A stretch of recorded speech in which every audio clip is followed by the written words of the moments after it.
Welcome to a world of thrills, a world of drama, of capes and tights, a world where death is a revolving door. Welcome to the Geek Matrix.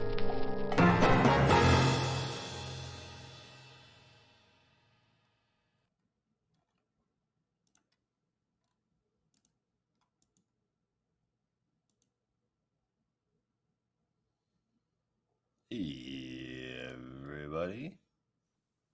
All right, cool. I was worried that seems like my audio may be a little quiet.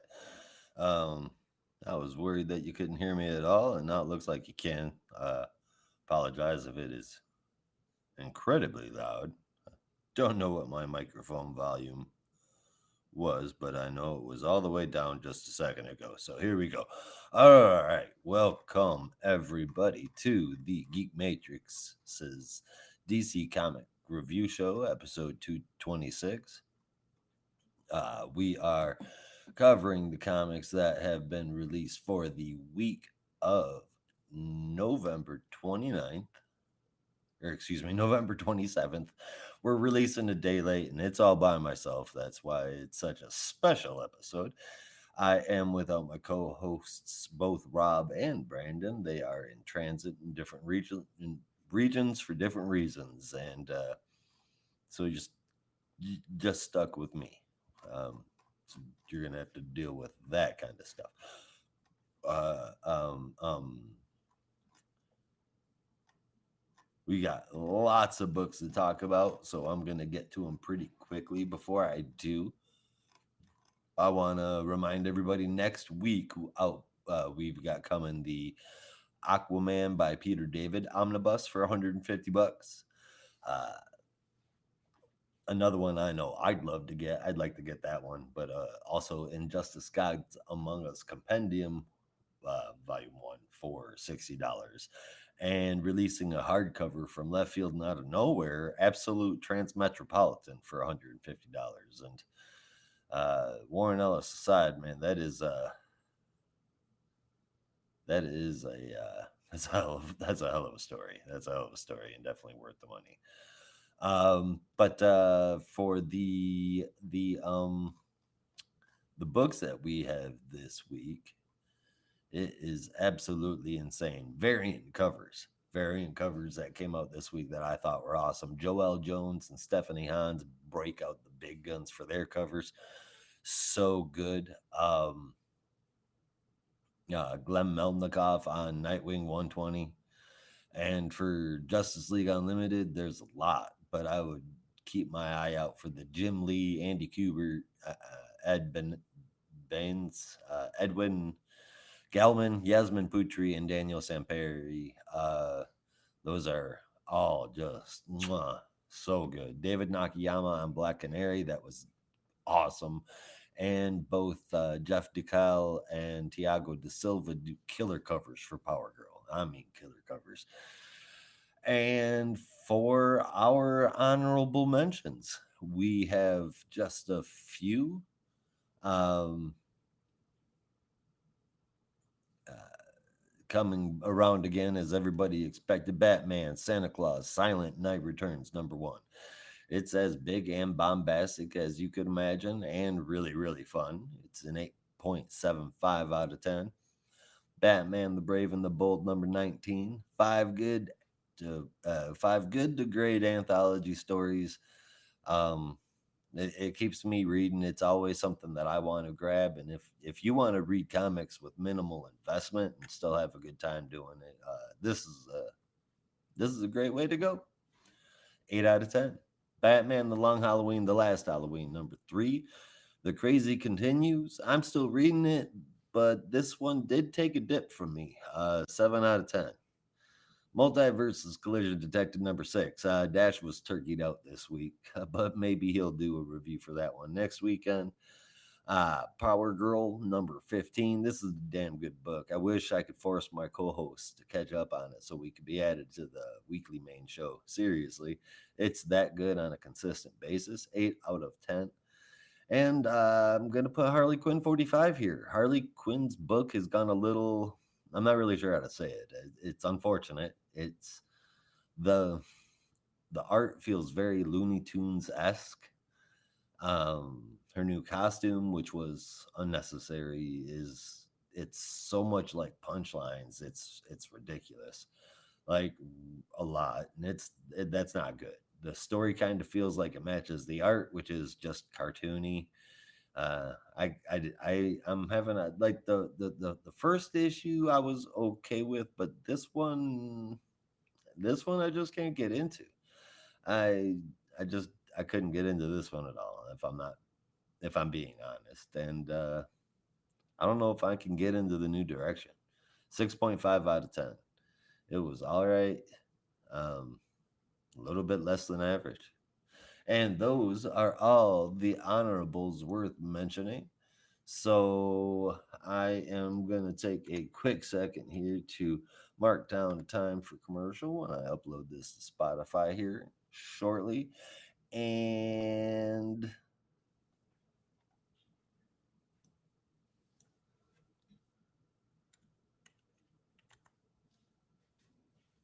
now it's time for our full reviews. Welcome back to the Geek Matrix. We're going to kick things off here with Action Comics 1077 with a cover from Clayton Henry and Tomu Mari. And first up, it's Phantoms Part 8. Written by Mark Wade, art from Clayton Henry and Michael Shelfer, colors from Matt Herms, and lettering from Dave Sharp. We've got the wrap up of both of the stories in the main part this week. Super Hyphen Man and Over Admiral Kunder Boy have the Kund all return all museum items everywhere, while Aether's pride gets the better of them. Even with him gone, the Phantom Zone and Earth's suns are still in danger. Splitting duties with Monel, Superman heads to Earth, and I think that was a great wrap up to the arc. Um, if you haven't caught that, let me try that again because these are the kinds of summaries that you'll be getting live. This is fun.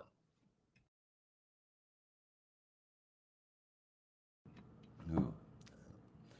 So it is a good wrap up of both stories this week. I said Super Hyphen Man and Over Admiral Kunder Boy, which is what Superboy says they demand of him. They have the Kund return all of the museum items to everywhere they belong. Well, Aether's pride gets the better of him and gets him laid out flat on his back. Even with him gone, the Phantom Zone and Earth's Sun are both still in danger. So he splits duties with Monel and heads back to Earth. And it was a really good wrap up to the arc. Now to see how Clark deals with it. Even all of Mr. Terrific's plans involve Superman, so he needs to get there quick. The art is great as always. You can expect that with Clayton Henry. Next up, we have Supergirl in Your Mission, Kara Zor-El. This one is written by Mariko Tamaki, with art from Megan Hetrick, colors by Marissa Louise, and lettering from Becca Carey. This whole story has been a very wild, intriguing ride, and this just moved into a whole other category. We found out that the prisoner is fear, her brother is rage, and that's how they destroy worlds. She instills fear. He uses that fear to cause rage, and total war destroys the world. Fear tells Supergirl that her mission now must be to kill her, or her brother will make her keep destroying worlds. She says to kill her, or she'll give Kara no choice. So wow, that one keeps getting better and better, and I really like the art here with the colors selling it like a whole bunch. Both of them were fantastic this time. Awesome jobs. 8 out of 10 for that one. And next up is Detective Comics. Number 1091, written by Tom Taylor with art and colors, interior and cover by Mikkel Jennin. And I butcher his name. He's one of my favorite artists, and I don't know how to say it. And lettering by Wes Abbott. This continues to be the story of Bruce tempted to take the age reversing serum, but he does. We don't have him debating it very long. And he even gets a test run as Batman afterward. So that happened. He's taken that first dose, which is where he's told that he'll notice the biggest improvement. It'll explain why Bruce is able to stick around a while longer, Batman wise. So mission accomplished there. But the Kai kid that stole the money from Penguin is now under Batman's protection, as per what Batman told the Penguin. Still, it ends with Kai getting a special visitor, what looks to be a female Talon. Um, again, Mikkel Janin is one of my all-time favorite artists, and it's because I can't find fault in his art. And when it's paired with the story that's not just a bit interesting overall, but also pulls me in with this Kai's story, um, it already feels like real Detective Comics. It's this is good. It's an 8.5 out of 10. Next up, you guys like how fast this is going? Next up, we have The Flash. I don't know what that was. Next up, we have The Flash number 15, written by Simon Spurrier, art from Vasco Georgiev, coloring from Matt Herms, lettering by Hassan Atsmane El Hau, with a cover by Mike Del Mundo.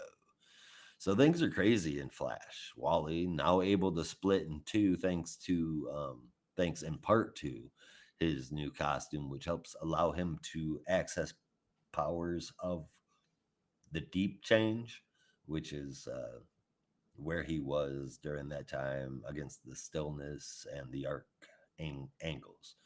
Um, so anyway, he's able to split in two, and remember he gets busted out by Irie. He has to tell Irie what's going on. She freaks out and things go crazy. Of course, she goes back to the other Wally, where him and the fam have to fight a lizard warrior before they're able to carry on and keep walking. And that's where we find the reason why they can use their powers while they are there in Warlord's land. Most of the time, it's because Wally stored some, I guess, localized speed force into Foxy. Foxy is the new dog that mysteriously came out of nowhere last issue, and you got to be within so much distance of Foxy in order to be able to access the Speed Force. So this is nuts, and it's weird, and also really super fun. I really like it. The art is great. It's a lighter read for those that were thrown off by the last art. It's a real fun read, and to that, it's really easy to look at, and you get add to that it's really easy to look at, and you get an easy 8 out of 10. I'm excited to see how all the new things for the Flash family work out. I'm excited to see what all of the new things for the Flash family are. Um, yeah, for sure. 100%, man. An 8 out of 10 there. And next, Green Arrow, man. Look at that cover. Written by Chris Condon, we have Green Arrow 18. Art from Montos, that's colored by Adriano Lucas, and lettering from Hassan Atsmane El Hau, with that cover by Torrin Clark. And whew, man, that's pretty. So Green Arrow is back on street duty. It couldn't be better for him. We dive headfirst into a series of murders, two being tied to Horton Chemical, which Ollie ran for a month, and the latest being one Senator Eustace Foley. I like this. I like this, and so will you.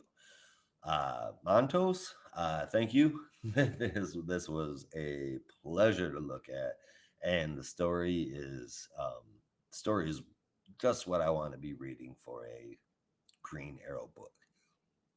It looks great. I'm so happy with this. We've got an 8.25 out of that one.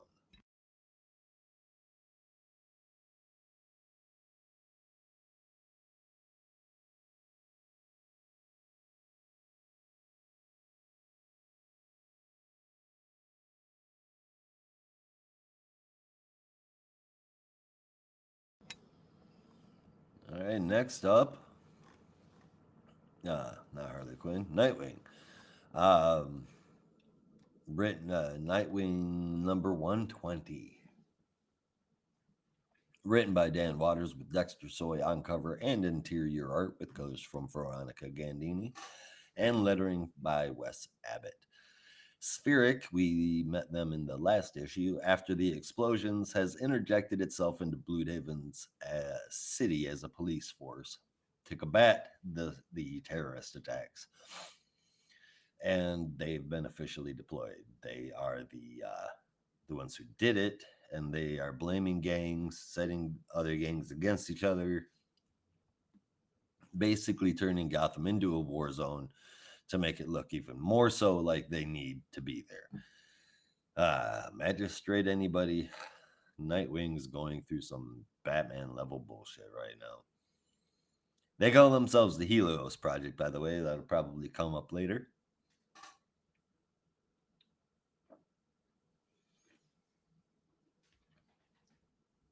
Excuse me, I didn't realize how tired I was.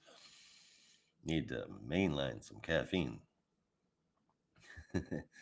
uh, so the Helios Project, as Spirit calls them, they make a show of blowing up the base of the gang that they framed. Uh, uh, a gang that was seemingly peaceful. They called themselves the Teddies, and apparently Nightwing had an arrangement with them that as long as they made sure violence didn't happen, that he would protect them. Working the streets. Um, so the base gets blown up. Nightwing gets there, finds out that the people that were blown up in the attack were actually a bunch of 12 to 14-year-olds. The thing about the Teddies is that it's more of a group of people coming together for their neighborhood than it is an actual gang. After Nightwing got to know them, they worked things out, and that's how things were. This book, man, this is awesome. I really like what Waters is doing here. Everything about the plot, everything about what's being written, and I don't know how someone couldn't love to look at Dexter Soy's art. It's chef's kiss good. It's so good. He's right up there in my top three as well. It's just, this is great. Really, really good. Very happy with this. An explosive turn of pace compared to how Tom Taylor had handled Nightwing. And while I never had a complaint about that, this is definitely just as awesome for Nightwing. It shows he fits any kind of story, man. 8.5 out of 10. Next up, Superman number 20, written by Joshua Williamson, art and colors inside and out by Dan Mora and Alejandro Sanchez and Alejandro Sanchez on colors, with lettering by Ariana Meyer. Doomsday, old ass Doomsday, is now a time trapper. And the last time he was killed, it was by the Legion of Infinite Worlds, and he was unable to evolve. He needs to die again, he thinks. He thinks that if he can die again and evolve one more time, he'll become a god. And if Superman doesn't help him, Time Trapper will make sure that everyone knows that everyone he knows will perish. That's after he tells him that not all of his allies will survive this hellish battle with the current Doomsday Brimstone Edition. And he's right. There's gruesome ally death, in this issue. So it happens really, really soon. And that's not even the cliffhanger at the end. They very creatively contain Doomsday while the supers heal their bruises. Meanwhile, we can see someone in an OG Doomsday containment suit declaring that it is time for their revenge on planet Calaton. That's pretty huge, and this was pretty good. The art is phenomenal, and what's more terrifying than a Doomsday, I mean, I guess we'll find out. It was Calaton that dealt Doomsday his first death after he continuously destroyed it for 3 whole years.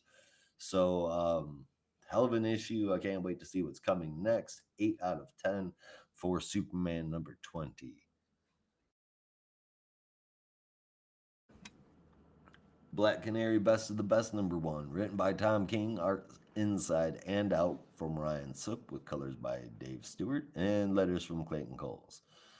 Black Canary is throwing a fight against Lady Shiva for Vandal Savage that's being broadcasted across the universe. It's a whole lot of talking, like so much, so much talking in the caption boxes.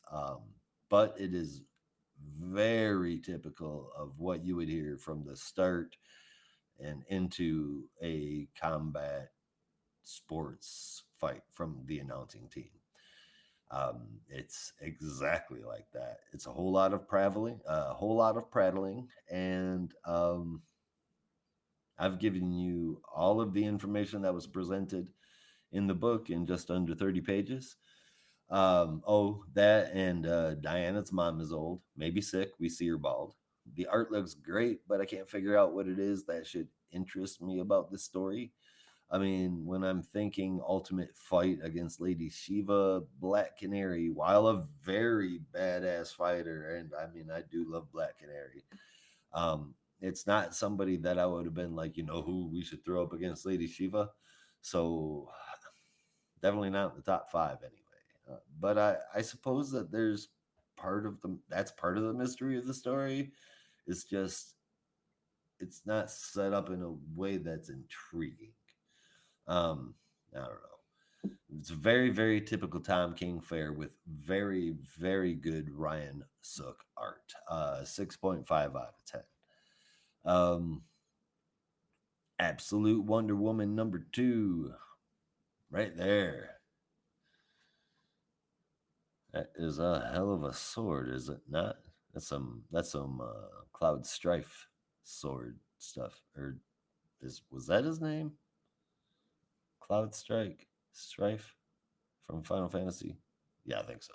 Anyway, that's some Final Fantasy sword shit. Absolute Wonder Woman #2, written by Kelly Thompson, Hayden Sherman, with colors from Jordy Belair, and letters from Becca Carey. Her mother is Circe, or Cersei, however you prefer, I suppose. Her name is Diana of the Wild Isle, Princess of Hell, last of the Amazons, first of her name, Khaleesi of the Dragons. No, Last of the Amazons really is the end of it, though. That's a hell of a title. Her lasso was made from the remains of the last basilisk, infused with the blood of Prometheus and blessed by Demeter, the goddess of the hunt. And its name is Nemesis, and it is a badass. And her winged horse, the dead one made out of bones because it's a skeleton, is a Pegasus, but it's the Pegasus, like of myth. And this time, the guy that she has a special relationship with is Steve Trevor. Now, I guess some things are just absolutes. Oh, why didn't I have my fucking horrible dead drum roll ready for me? But tis, there we go. So she sends away the harbinger of an impending invasion from hell upon earth and tells the U.S. military that they'll work with her and around her, but she doesn't work for them. And there's also no choice. She's right. A giant tentacled insect looking creature that looks to be about hundreds of stories tall, hundreds as in plural, has arrived, and she tells them to evacuate the whole city. She walks towards it alone. And this Wonder Woman is cool. It's weird to see that Cersei is like a loving mother, but that's what we got here, or at least the positive role model and loving mother. Um, I love the original Wonder Woman. I always will, but this Diana is something else. She's actually, it's like they combined Diana, Farouk, Nubia with a little bit of Yara Flor, and it really works so far. So does the story. I like what it feels like it's building up to. This is already the hint toward,